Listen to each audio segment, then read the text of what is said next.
Xtronek. You know, we do the Sunday night show like we always do. Um, I actually want to take a step off of my normal course in order to discuss something. As you guys know, if you're tuned in here, um, this is a channel for EDM. You know, all things related to EDM as well as my progress in order to help you know where to find me or any questions you may have, what have you. So I'm working on a project for school which also may potentially double into a TED Talks conversation.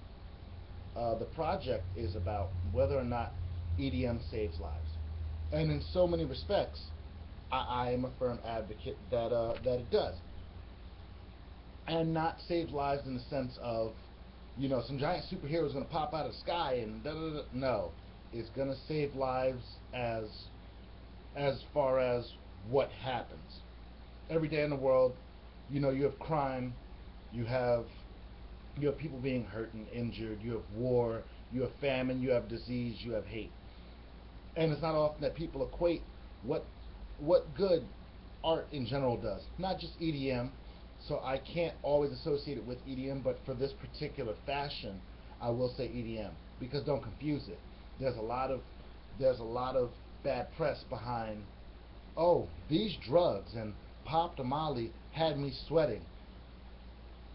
But if you didn't take the time to go to that show, you didn't take the time to stand on that line at 13 degrees just to wait because you knew who this artist was, or you didn't know and all your friends are talking about it and you heard the song and the song plays on the radio, and you know all of these different entities that get you excited to live life because it's so often. Prime example, people on YouTube. How many videos have you watched previous to coming here? How many videos will you watch the next time you watch YouTube? You're not living. You're not communicating. You're not associating with other beings. You want to know why relationships worked in the 80s, why relationships worked in the 90s, why relationships don't work anymore? Because humans as a whole are disconnected. Humans as a whole live through their cell phones. They live through their Twitters, their Facebooks, their Instagrams, their YouTubes, their Pinterest. We can go on and on and on with this. But the one thing you don't often hear is, oh, let me pick up the phone and check on this person.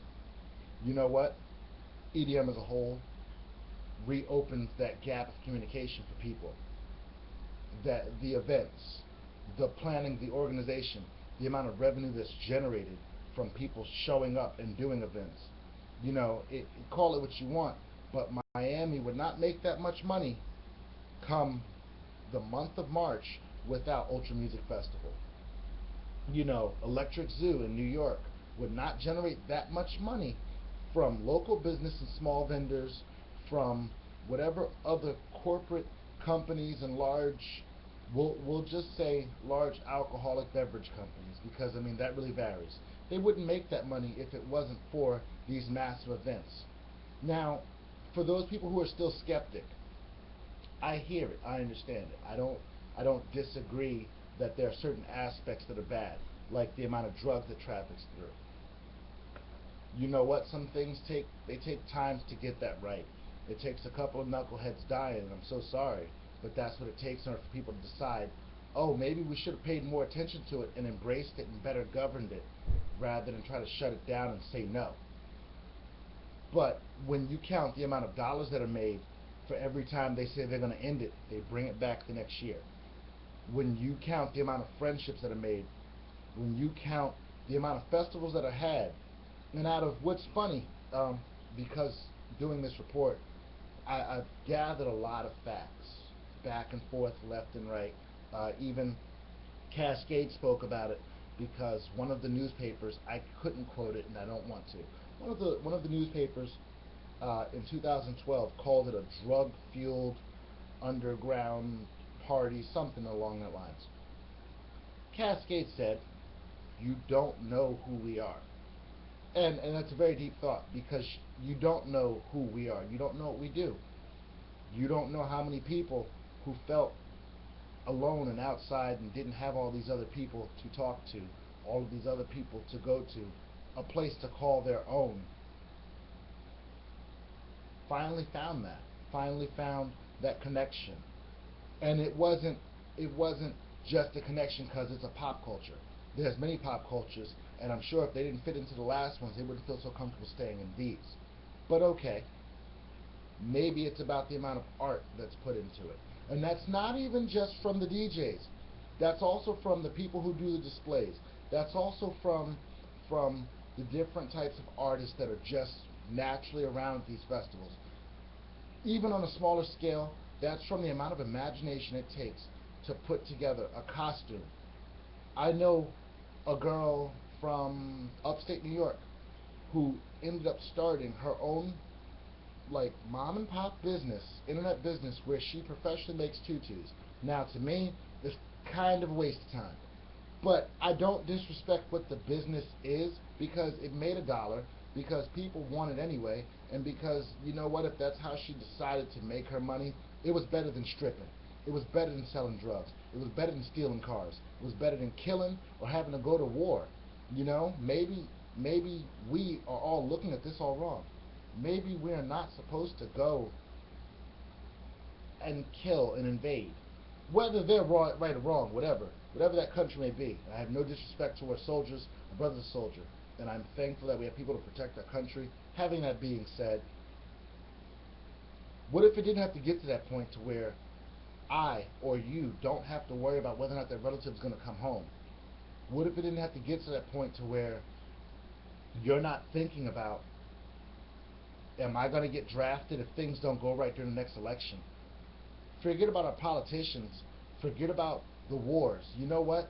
The peace has done a lot more. I've sat in circles and watched people who are from Israel and Palestine sit down and talk to each other and say, you know what? Whatever our forefathers did, that's their business. The Gaza Strip, that's their business. I don't care. You're cool. We're right here. We're all together. Let's just enjoy the music. So I think that's the message I want to send with you guys tonight, is let's just enjoy the music. Let EDM be what it is. I'm not saying that it's the godsend to save all wars. What I am saying is, you know what, it's a pretty good start in the right direction. It's a great voice for the new generation. Embrace it. You know, to take something with it. If saving lives is keeping one kid from stealing a car or one kid from joining a gang, then that's saving a life to me. I would much rather have my children, you know, more concentrated on music and something constructive than doing something like BSing and dicking off and getting people pregnant. That's the last thing I want. Now, that's not saying that's not going to happen with EDM. What I am saying is, you know what? They're more likely to be paying attention to something more constructive with their time. Support it. That's really the only message I have for you guys tonight. Of course, it's your boy Xtronek. Make sure you check out my mix on p.l.u.r. /Xtronek. Xtronek. We do this all the time. Thank you. I'm going to say it just in lieu of this conversation for those skeptics out there. p.l.u.r.